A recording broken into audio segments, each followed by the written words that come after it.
चलिए गाइस, तो हम लोग शुरू करते हैं। And okay, we are in SMC world. ये हमारी आज से कैंडल है, आप इनकी आदत डाल लो गाइस। जितने भी न्यू लोग हैं सभी को वेलकम। मैं लाइव में आप लोगों को फ्री में एसएमसी सिखाने वाला हूँ। ठीक है, धीरे धीरे करके मैं छोटा छोटा टॉपिक आपको लेंदी वर्जन में एक्सप्लेन करूँगा। चार्ट पे ही बताऊँगा, अलग से किसी स्क्रीन पे नहीं समझाने वाला जैसे मैं वाइट बोर्ड पे बताता था। ऐसे नहीं होगा। कुछ कुछ थोड़ी बहुत चीज़ें होंगी जो मुझे लगेगा यहाँ मैं बना नहीं पा रहा तो वहाँ चला जाऊँगा, वरना चार्ट पे रहेगा तो आपको डायरेक्ट समझ में आएगा। मुझे अलग से चार्ट दिखाने की कोई ज़रूरत नहीं पड़ेगी। ठीक है, तो आपको जो मैं ये चीज़ बताने वाला हूँ, आपको इसके बाद किसी का भी कुछ भी पेड़ खरीदने की कोई ज़रूरत नहीं है। हज़ारों लाखों रुपए खर्च करने की ज़रूरत नहीं है। Nothing at all. ठीक है, तो जो ज़रूरी है वो मैं आपको बताने की कोशिश करूँगा। फालतू की कोई नॉलेज नहीं होगी। ठीक है, ज़ीरो से शुरू करूँगा तो जिनको ज़ीरो नहीं, जिनको आता ही नहीं है कुछ भी वो, और ये जनरली 100% ट्रेडिंग से रिलेटेड है। इसमें कोई फाइनेंशियल मार्केट की कोई नॉलेज नहीं है। जैसे एमएमसी में हमने शुरुआत में मैंने आपको फाइनेंशियल मार्केट की बहुत नॉलेज दी है। रिस्क मैनेजमेंट से लेके capital management system, super compounding से लेके नेगेटिव और पॉजिटिव कंपाउंडिंग। यहाँ रिस्क, यहाँ पर कैपिटल मैनेजमेंट का कोई मतलब नहीं। यहाँ जस्ट चार्ट स्ट्रक्चर है, स्ट्रक्चर मैपिंग है।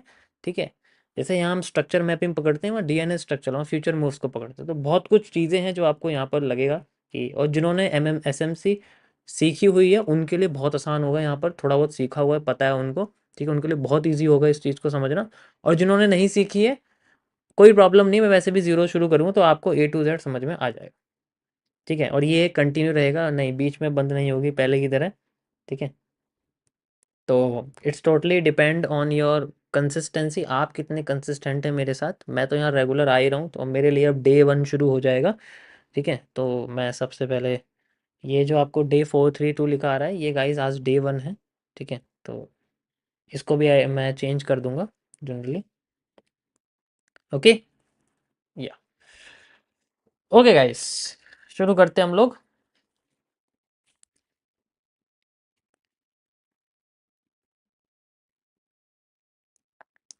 तो ये एसएमसी क्या होती है, सबसे पहले हम लोग ये समझते हैं। और इसके लिए मैं आपको सारे के सारे एग्जांपल मैं आपको गोल्ड में दूंगा और बैंक निफ्टी के 6 महीने पुराने चार्ट पे दूंगा, क्योंकि लाइव चार्ट पे नहीं बता सकते। बैंक निफ्टी और निफ्टी के चार्ट पे भी दूंगा। इंडियन मार्केट और फॉरेक्स और क्रिप्टो तीनों से रिलेटेड आपका ये सब चीज़ें रहेंगी। ठीक है, कोई प्रॉब्लम तो नहीं है। कुछ भी अगर होता है तो आप पूछ सकते हो। ठीक है, इसके लिए मैं एक अलग ईमेल एड्रेस क्रिएट करूँगा जिस पे आप इससे रिलेटेड क्वेरी पूछ सकते हो। पुराने जो मेरे सपोर्ट है, सपोर्ट ईमेल्स हैं, और जो उन पे मत भेजना ये सब चीज़ें। इसके लिए मैं अलग से एक जो है वो करूँगा क्रिएट, एंड वहाँ पर आप इसमें जनरली ईमेल भेज सकते हैं। आपको उस पर जो भी चीज़ें होंगी मैं उनको ऑर्गेनाइज करूँगा, एंड उसके रिगार्डिंग रिगार्डिंग अगली बार मैं आपको क्यूएनए के अंदर या फिर चीज़ें, मतलब ये पूरा एक लर्निंग फेज रहेगा पूरा का पूरा। ठीक है, मैं सॉल्व करने की पूरी कोशिश करूँगा। ओके, तो मैं एक एक को जवाब नहीं दे सकता, लेकिन एक जैसे बहुत सारे लोगों के जवाब एक साथ दे सकता हूँ एक बार में। ठीक है, तो एक एक करके नहीं जवाब दे सकता। लाखों ईमेल्स आते हैं मेरे पास एक महीने में, दिन में हज़ारों आ जाते हैं, आप यकीन नहीं करोगे, भरा रहता है मेरा ईमेल। चलिए गाइस, शुरू करते हैं हम लोग। So we are just learning the SMC.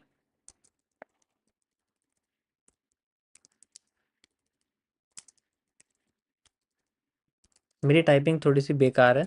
ठीक है, तो उसके लिए माफ़ करना गाइस। टाइपिंग और मेरी जो स्पेलिंग्स हैं वो थोड़ी ख़राब हो जाती हैं। देखो, मैं ज़्यादा पढ़ा लिखा नहीं हूँ। ठीक है ज़्यादा पढ़ा लिखा होता तो मैं 15-20 हज़ार की नौकरी कर रहा होता, तो इसलिए माफ़ करिए, या फ्रेशर में कर रहा होता। कीबोर्ड लिख दिया देखो मैंने, बात करते करते देखो, है ना चलो, मजाक बहुत हो गया, सीरियस हो जाते हो। सॉरी, मैंने जानबूझ के लिखा है। सीरियस मत लेना इसको ठीक है, ओके देखो, अगर आप सीरियस होकर पढ़ोगे ना तो सीरियस में आएगा नहीं कुछ भी समझ में, देख लेना। जो चीज़ थोड़ा एंजॉयमेंट में करोगे ना, एकदम समझ में आएगी। चलिए गाइस, तो स्मार्ट मनी कॉन्सेप्ट क्या चीज़ है, पहले मैं आपको थोड़ा सा इसके बारे में एक्सप्लेन करता हूँ। देखो, ये वो चीज़ है जो जनरली रिटेलर्स के अलावा जो इंस्टीट्यूशनल ट्रेडिंग होती है उनकी एक थिंकिंग है मार्केट के अंदर। जैसे मान के चलो कि हमारा कोई स्टॉप लॉस है, वो हम लगाते हैं ऐसी जगह पे जहाँ पर वो लोग बाय करते हैं, जहाँ पर वो लोग सेल करते हैं।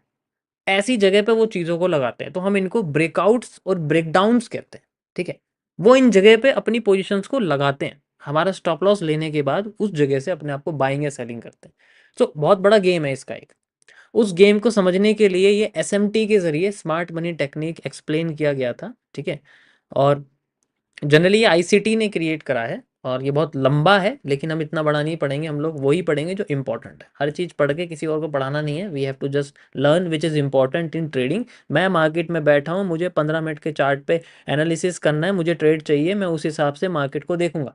मुझे ये पढ़ने की ज़रूरत नहीं है कि फलाना ओआई डेटा क्या होता है, ये क्या होता है, वो क्या होता है। इन सब से कुछ पढ़ने की कोई फ़ायदा नहीं हो, कुछ नहीं मिलने वाला। अभी मैं बता रहा हूँ, कभी भी किसी भी रिटर्न डेटा पे मत भरोसा करना, कोई देखने की ज़रूरत नहीं है। अगर आप जब तक 1 डे के टाइम फ्रेम से बड़ा टाइम फ्रेम नहीं सॉल्व कर रहे हो, तब तक आपको किसी भी वेबसाइट, किसी भी तरीके की न्यूज़ देखने की कोई ज़रूरत नहीं है। इट्स टोटली जो आपके चार्ट पे है वही न्यूज़ बनेगी। अगर आप उसको सॉल्व कर दोगे, आपके मार्केट फेवर में जाएगी, कल को वो न्यूज़ बनेगी। समझ आया? आज bit Ethereum all time high चला गया, तो विटालिक बुटेरिन के ऐसे ऐसे जो है मीम मीम बनते हुए आ रहे हैं, आपने देख रहा होगा, देखा होगा हर जगह पे, ठीक है। कैसे? हमारा तो टारगेट हिट हो गया ग्लोबल, हमारा हिट हो गया तो न्यूज़ बन गई। हमने थोड़ी न्यूज़ पढ़ी है। दैट इज कॉल्ड एनालिसिस, वो थोड़े लार्जर टाइम फ्रेम पे होता है। यही चीज़ है हमें जो फॉलो करनी है। मैं एमएमसी में जनरली इंस्टीट्यूशनल थिंकिंग ही यूज़ करता हूँ, बट यहाँ पर जो है ना बहुत अलग चीज़ है। तो किस तरीके से हम लोग ट्रेंड को आइडेंटिफाई करते हैं, हम सबसे पहले स्मार्ट मनी में ये समझेंगे, ठीक है। अब इसके अंदर जो रिस्क रिवॉर्ड्स हैं वो बहुत बड़े बड़े मिलते हैं, लेकिन स्टॉप लॉसेस भी होते हैं बहुत। रिस्क रिवॉर्ड्स के अंदर मिनिमम आपको 1:5 तो मिलेगा ही मिलेगा, ऐसा हो ही नहीं सकता 1:5 से कम मिले। 1:20 तक भी जाता है। तो इसके अंदर तीन चीज़ें मैं आपको रिस्क रिवॉर्ड के हिसाब से बताऊंगा, वही सेम चीज़। जो सबसे कम होता है, जो हम कॉस्ट टू कॉस्ट पे निकालते हैं, उसे हम लोग जनरली हॉर्स के नाम से रिगार्ड करते हैं, ठीक है। हॉर्स के नाम से मतलब 1:1.2 से लेके 1:1.5 तक जो भी रिस्क रिवॉर्ड होगा, मैं उसे हॉर्स बोला करूंगा, ठीक है। उसके बाद जो आपका रिस्क रिवॉर्ड ऑर्डर ब्लॉक से या कुछ ऐसे ब्लॉक से निकल के बनेगा बड़ा, वो जनरली 1:7 से लेके 1:49 तक रहेगा, मैं उसको वजीर बोलता हूँ। तो अगर मैंने बोला आपसे कि वजीर ट्रेड है, तो आप समझ सकते हो कि वजीर का मतलब ये है कि मैंने 1:7 से 1:49 की पोजीशंस को पकड़ा है, बताया है, दिखाया है, ठीक है। देखो, लास्ट की पोजीशन होती है जिसे हम लोग 1:50 से और 1:300 तक के रिस्क रिवॉर्ड को ले लेते हैं। इट्स पॉसिबल, हम ले सकते हैं, ठीक है। 1:300 का भी रिस्क रिवॉर्ड लिया जा सकता है, बट इट क्रिएट्स बहुत बड़ा पेशेंस चाहिए। यानी कि आपने 50 पॉइंट का गोल्ड में स्टॉप लॉस लिया है, और आप समझ सकते हो आपने 15,000 पॉइंट का प्रॉफिट लिया है। So that is called 1:300। उसे हम लोग किंग्स ट्रेड कहते हैं, वो सबसे बड़ी होती है।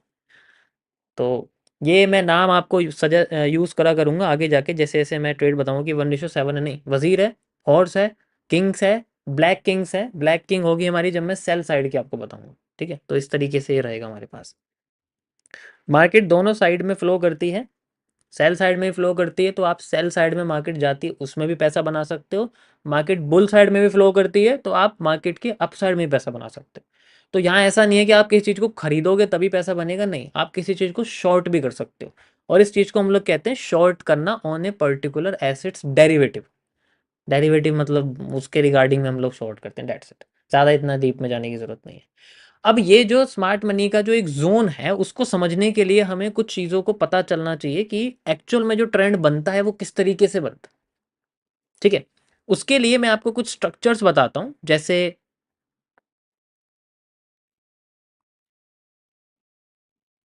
ठीक है, जैसे मान के चलो आपका एक ट्रेंड है, वो इस तरीके से बना हुआ है। मार्केट पहले नीचे आती है, फिर ऊपर जाती है, फिर नीचे आती है, फिर ऊपर जाती है, इस तरीके से बना हुआ है।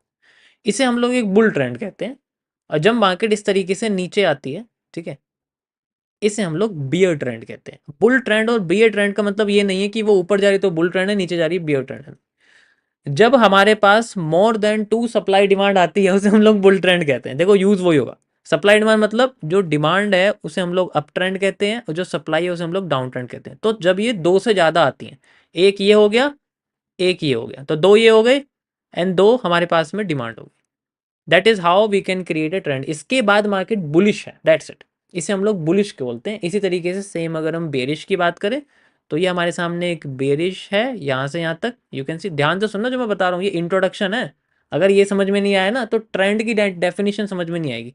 ये हमारे सामने एक बेयरिश है फर्स्ट, ये सेकंड बेयरिश है, उसके बाद हमारे पास में आती है सेकंड बुलिश, जिसे हम लोग डिमांड कहते हैं, and this is the demand, and this is A next demand. तो जब ये डिमांड क्रॉस हो जाती है, डिमांड सप्लाई में कन्वर्ट हो जाती है, that is how a sell trend convert. इसके बाद का सारा हिस्सा हमें नेगेटिव दिखता है, दैट इज ए सेलिंग।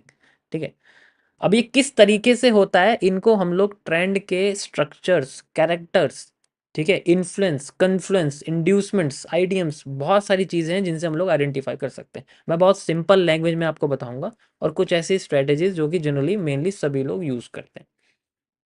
ठीक है, समझ में आया सभी को? यहाँ तक कोई प्रॉब्लम तो नहीं? ट्रेंड समझ में आ गया कैसे काम करता है? ठीक है, ट्रेंड कैसे होता है, कैसे काम करता है। अब ये जो मैंने आपको दिखाया, मार्केट ऐसे नहीं चलती जैसे यहाँ बनी हुई है, मार्केट ऐसे नहीं चलती, मार्केट चलती है लहरा के, गाना गाते हुए चलती है मार्केट, ऐसे ऐसे चलती है मार्केट लहरा के। हमें तो रियल मार्केट ऐसी दिखेगी ना, जब बनेगी तब सारा का सारा ये ट्रेंड वेंड सब गायब हो जाएगा दिमाग से। ऐसे ही होता है, 4 बार स्टॉप लॉस हिट करेगी ट्रेड में, फिर भागेगी ऊपर, ऐसे ऐसे ही होता है। ऐसी सेल साइड में ऐसे जाएगी मार्केट रियल में। तो आपको बस एक ओवरव्यू रखना है, और हाई और low, that is the main thing जो आपको आइडेंटिफाई करनी है। ठीक है, तो ये जो लहराना है इसको आपको दिमाग से निकालना पड़ेगा। इसके लिए मैं आपको रिकमेंड करूंगा स्टार्टिंग के 1 हफ्ता सिर्फ लाइन चार्ट पे आप यूज करना, उसके बाद आप कैंडलस्टिक चार्ट को यूज करना। लाइन चार्ट में आपको मार्केट के स्ट्रक्चर समझ में आएंगे, किस तरीके से वो ट्रेंड में कन्वर्ट होते हैं, किस तरीके से वो एक जो है कंसोलिडेशन में कन्वर्ट होते हैं। कंसोलिडेशन से बाहर निकलने का जो एक तरीका है, ठीक है, वो भी इसके अंदर एक्सप्लेन्ड है। तो कैसे निकलते हैं वो भी मैं आपको बताऊंगा, कि यूज कब करते हैं और कब नहीं करते हैं। ठीक है, तो अभी ये बहुत बेसिक चल रहा है, यहां तक सबको समझ में आया कि ट्रेंड कैसा दिखता है और एक्चुअल में कैसा समझाया जाएगा। तो इसलिए शुरुआत में आपको ये सोचना है कि मैं सिर्फ लाइन चार्ट पे आपको एक्सप्लेन करूं, तो लाइन चार्ट पे यूज करूं। ट्रेड नहीं करनी है, कोई डेमो ट्रेडिंग कुछ नहीं करनी है, अभी शुरुआत में सिर्फ मार्केट के स्ट्रक्चर को समझना है, एंड देन उसके बाद आप ट्रेड करना शुरू करना डेमो में, तब आपको पता लगेगा। ठीक है, समझ आया? और कोई भी 1 मिनट के टाइम फ्रेम पे एनालिसिस और ट्रेडिंग नहीं करेगा, पहले सुन लो मेरे से बात। कोई भी 1 मिनट के टाइम फ्रेम पे एनालिसिस और ट्रेडिंग नहीं करेगा। 1 मिनट का टाइम फ्रेम आपके लिए एक तरह से श्राप है। अगर 1 मिनट के टाइम फ्रेम पे आप करोगे एनालिसिस, तो सबसे पहले आपका जो खत्म होगा वो है पेशेंस।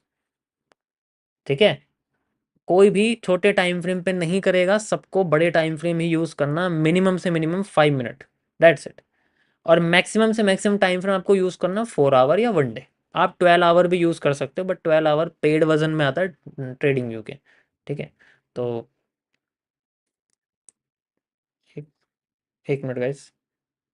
हेलो, मैं सही अभी मैं लाइव पे था, आपको थोड़ी देर में कॉल करूँ? ओके, तो सबसे पावरफुल जो टाइम फ्रेम है, मैं शुरुआत में डिक्लेयर करूंगा, बाद में नहीं बताऊंगा आपको कुछ भी। तो सबसे पावरफुल जो टाइम फ्रेम है वो रहेगा 15 मिनट्स और 30 मिनट्स।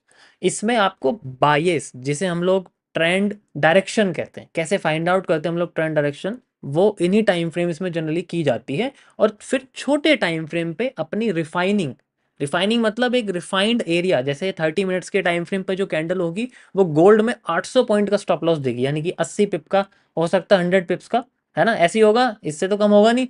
अगर हमें उसे रिफाइंड करना है, हमें उसे स्टॉप लॉस को छोटा करना है, तो हम छोटे टाइम फ्रेम का इस्तेमाल करेंगे। That is how we can move to lower time frame, लेकिन वो इतना भी लोअर ना हो कि कैंडल छूटने लग जाए, डिसीजन फेल होने लग जाए, पेशेंस खत्म होने लग जाए, और डेडिकेशन मिटने लग जाए। 5 minutes the last time frame, जो कि हमें 15 या 30 मिनट से शिफ्ट करके यहाँ लाना है, इस तरीके से। जब हमें लगेगा कि मार्केट हमारी कंसोलिडेशन में है, तो उसका एक अलग टाइम फ्रेम होता है, उसे हम लोग अलग टाइम फ्रेम पे करते हैं। ठीक है, और जब मार्केट ट्रेंड होता है, उसका एक अलग टाइम फ्रेम होता है। तो किस टाइम फ्रेम पे कौन सी मार्केट देखते हैं, मैं सारी चीजें इसके अंदर एक्सप्लेन करूंगा एक अलग तरीके से। ठीक है, उससे पहले आपको ये समझना पड़ेगा कि मार्केट जो है वो जनरली एक एक्सपेंशन नेचर होता है, यानी कि एक फ्रैक्टल नेचर होता है। आप जानते हो फ्रैक्टल नेचर किसे कहते हैं? फ्रैक्टल नेचर इसे कहते हैं जिसमें, जैसे एग्जांपल के लिए मैं आपको एक कोई भी शेप बताता हूँ, जैसे मान लो ट्राइंगल है, ट्राइंगल के अंदर ट्राइंगल, ट्राइंगल के अंदर ट्राइंगल, ट्राइंगल के अंदर ट्राइंगल, ऐसी टाइम फ्रेम के अंदर टाइम फ्रेम, टाइम फ्रेम के अंदर टाइम फ्रेम, टाइम फ्रेम के अंदर टाइम फ्रेम। 4 आवर के अंदर 1 आवर, 1 आवर के अंदर 30 मिनट, 30 मिनट के अंदर 15 मिनट, इस तरीके से करते करते वो फ्रैक्टल नेचर होता है जनरली। सभी यूज़ करते हैं इस चीज़ को। ये एक बेसिक चीज़ है जो आईसीटी ने सबसे पहले एक्सप्लेन करी थी हमारे सामने, ठीक है। तो इंटरनल स्ट्रक्चर, एक्सटर्नल स्ट्रक्चर, कई सारे टर्म्स है, कंफ्यूज नहीं होगे तुम लोग। मैं इस चीज़ की तुम्हें श्योरिटी देता हूँ, कंफ्यूज किसी भी चीज़ में नहीं होगी, ठीक है। किसी भी चीज़ में नहीं होने वाले कन्फ्यूज़न तुम्हें, सिंपल रहेगा सब कुछ, ठीक है। क्योंकि मैं डायरेक्ट आपको, जिन्होंने इसको क्रिएट किया है उन्हीं की जो इंपॉर्टेंट चीज़ें हैं उनमें से ही निकाल के आपको बताऊँ, उनके एग्जांपल्स एंड सारी चीज़ें। अब उनकी चीज़ें यार, क्रेडिट तो देना पड़ेगा, दूसरों की तरह थोड़ी हूँ कि जो है वीडियो रिकॉर्डिंग कोई नहीं करेगा। यार वीडियो रिकॉर्ड कर रहे हो तुम लोग।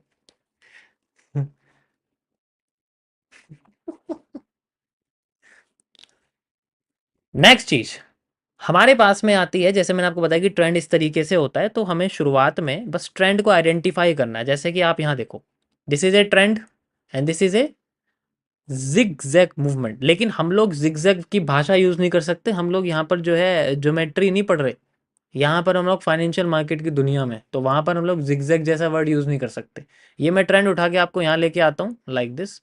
अब ये जिगजैग नहीं है, this is called the law of higher highs higher low, lower highs lower loss.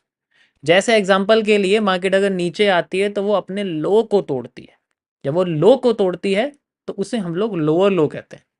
You can see like this. अब ये कैसे लोअर लो बनेगा इसको भी मैं आपको बताऊंगा। This is a lower low, easily आप देख सकते हो, आपको उसके बाद जब उसका हाई बनता है, हाई के बाद जब लो तोड़ देती है, तब जाके उसका हायर हाई बनता है या हायर लो बनता है। अभी हम नीचे जा रहे हैं तो हम इसको हायर लो कहेंगे, ऊपर जा रहे होते तो हायर हाई कहते हैं। So it's totally depend on the breakout and breakdown. तो शुरुआत में आपको ये जनरली ये जो स्ट्रक्चर टूटते हुए जो नेचर है ये समझना पड़ेगा मार्केट के, कैसे टूटते हैं, किस चीज़ को हम लोग कब क्या बोलते हैं।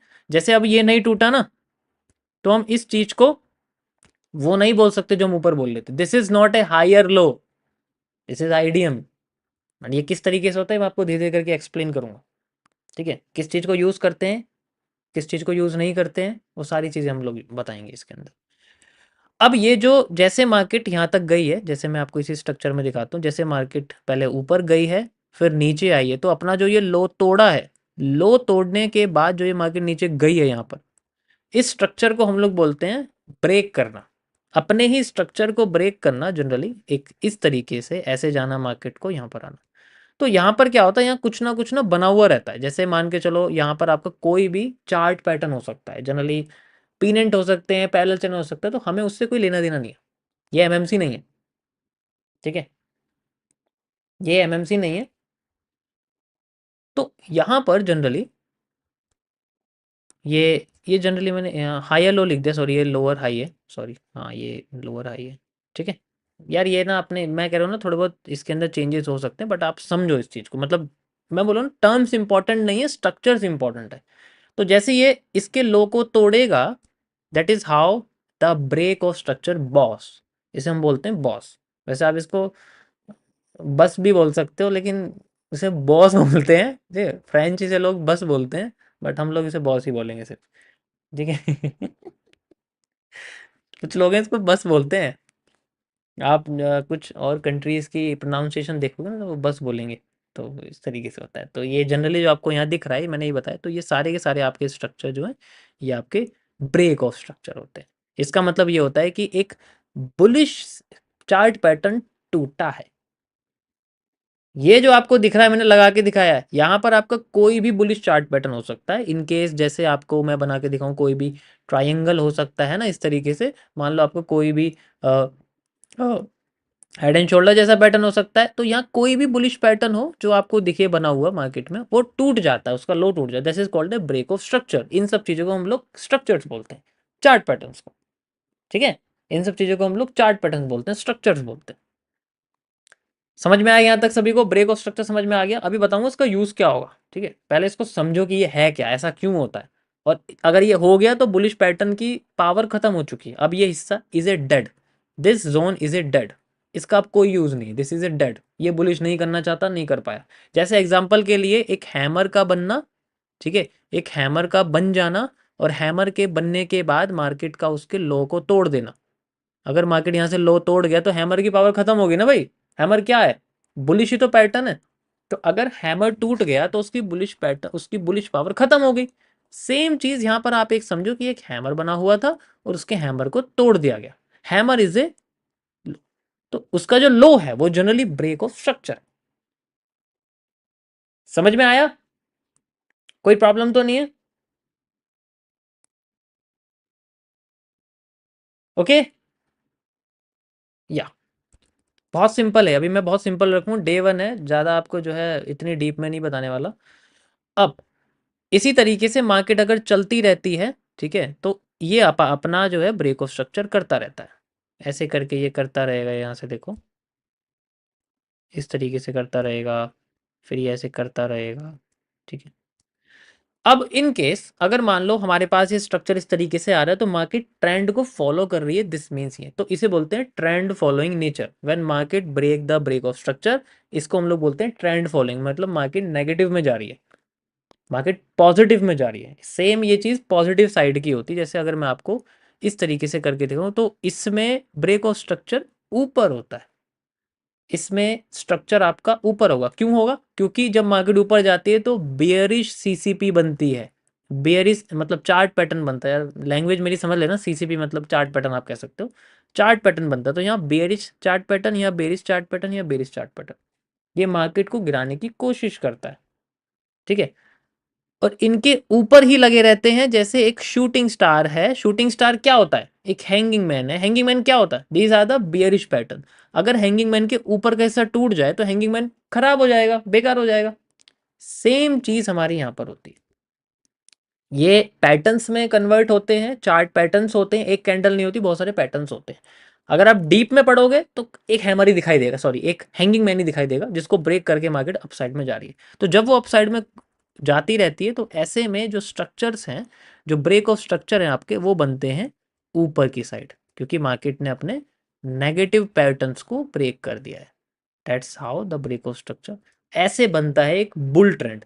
अब वही चीज, मार्केट इतनी स्मूथ नहीं चलेगी, वो चलेगी लहरा के इस तरीके से। अब उसमें कैंडल्स को फाइंड आउट करना वो बड़ा ही लचीला और सरदर्दी वाला काम होता है, बट अगर हम इसको पहचान लेंगे then we can use it, ठीक है। समझ आया? कोई प्रॉब्लम तो नहीं है? सिंपल, ट्रेंड समझ में आ गया कैसे बनता है। अब मैं आपको ये दिखाता हूँ चार्ट पे कैसे नजर आता है, ठीक है। तो पहले हम लोग चलेंगे ये सबसे सिंपल वाले चार्ट के पास, यहाँ पर चलेंगे, ठीक है।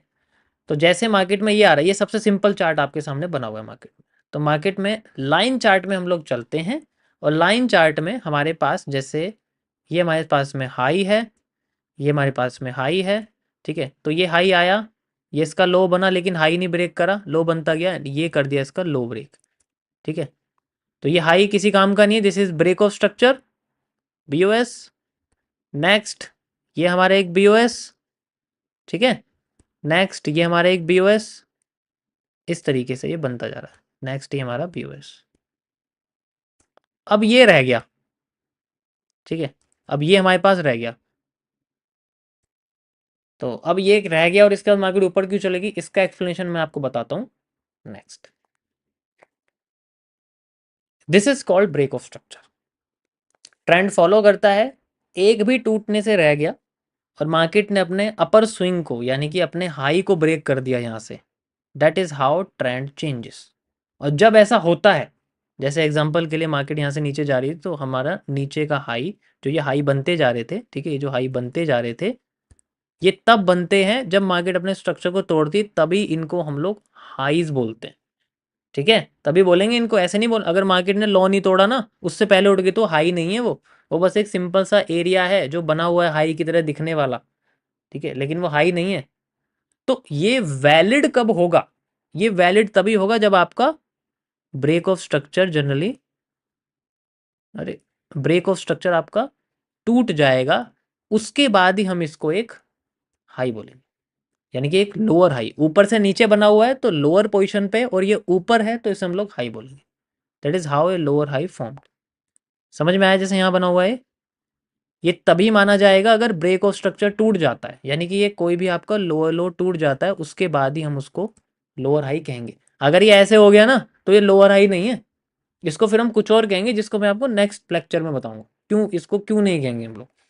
और फिर अगर ऐसा नहीं हो तो हमें ट्रेड कैसे मिलेगी, अगर ऐसा नहीं हो, अगर ये कंडीशन नहीं होती, हमें ट्रेड कैसे मिलेगी, हमें रिजेक्शन कैसे मिलेगा, हमें रिवर्सल कैसे मिलेगा, हम फिबोनाची के 0.5 लेवल का इस्तेमाल कैसे करेंगे, एंड हमें इस जगह पर रिवर्सल के लिए पर्टिकुलर एफवीजी ऑर्डर ब्लॉक्स वगैरह कैसे मिलेंगे। ये कई सारे टर्म्स है जो मैं आपको आगे धीरे धीरे करके आपको बताऊंगा।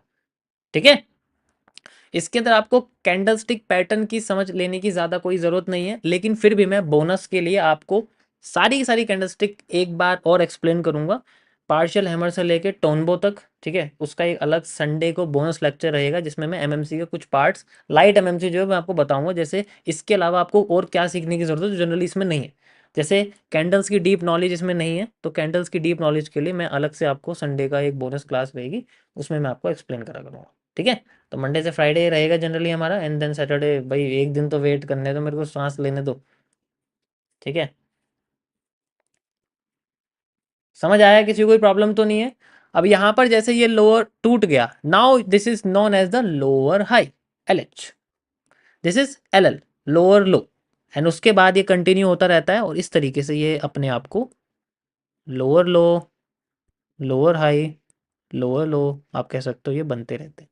ठीक है, इसी तरीके से मार्केट ऊपर जाती रहती है। तो ये वाला जो पोर्शन है, this is the higher low, ये हाई पे है तो इसे हम लोग हायर लो कहते हैं, और ये ऊपर चला जाता है इसे हम लोग हायर हाई कहते हैं जनरली, क्योंकि ये हाई है और हाई है।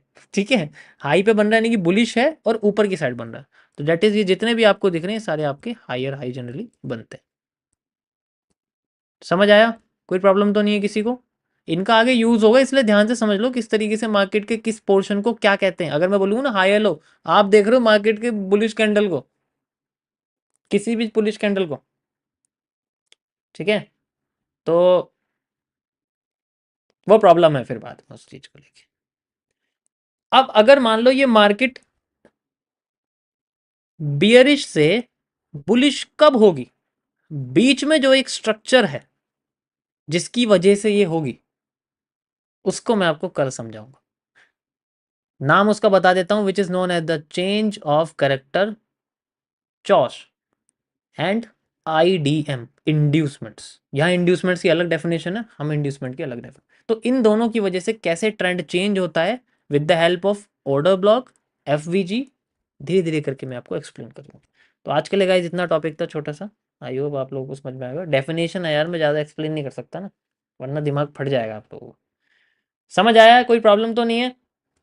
अब आपका काम क्या है, आज का टास्क भी मैं दूंगा डेली। आपका आज का टास्क है कि आपको इस तरीके से higher high higher low, lower high lower low, higher high lower low, higher high lower low, इस तरीके से, ठीक है, आपको समझना है। चार्ट पे बना के देखना है, इस पे चार्ट पे बना के देखना, शुरुआत में लाइन चार्ट पे बनाना, ठीक है, अच्छे से, और उसके बाद फिर बाद में कैंडलस्टिक चार्ट पे बनाना। फिर इसमें कौन सा हायर हाई बनेगा, कौन सा हायर हाई नहीं बनेगा, वो मैं आपको बताऊँ, क्योंकि उसी से पता लगेगा कि चेंज ऑफ करेक्टर कौन सा है। ठीक है, अभी बस आप ये सीख लो कि किस तरीके से हम लोग ब्रेक ऑफ स्ट्रक्चर और लोअर लो लोअर हाई बनाते हैं। उसके बाद मैं आपको बताऊं कि किस चीज़ को हम लोअर हाई बोलेंगे और किस चीज़ को लोअर हाई नहीं बोलेंगे, जिसकी वजह से हम लोग चेंज ऑफ करेक्टर का नाम घोषित कर सकते हैं ट्रेंड की डायरेक्शन को चेंज करने के लिए, ट्रेंड की डायरेक्शन को चेंज करने के लिए। दैट्स इट, ये था गाइज मेरा आज का लेक्चर, आई होप आप लोगों को समझ में आया होगा। एक इंट्रोडक्शन था बस, ये 20 मिनट्स का।